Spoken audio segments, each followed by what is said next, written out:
پہلا اعتراض یہ آتا ہے کہ یہ بل گیٹس پاکستانیوں پر اتنا مہربان کیوں؟ فری ویکسین کیسے؟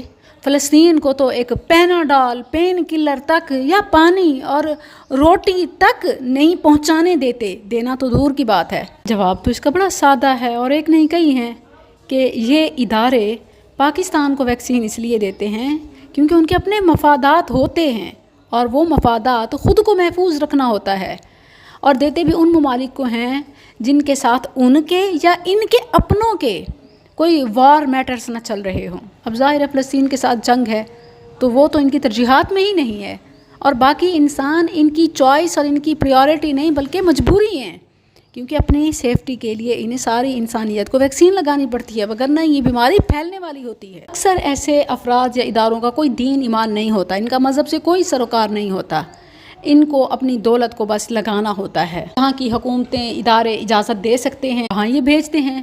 تو سب سے پہلی بات یہ ہے کہ یہ کوئی زور زبردستی نہیں ہے۔ دیکھیں، شریعت بھی اور ملکی قانون بھی، شرع بھی اور قانون بھی آپ کو یہ حق دیتا ہے کہ آپ اپنی مرضی کا آپشن چوز کریں۔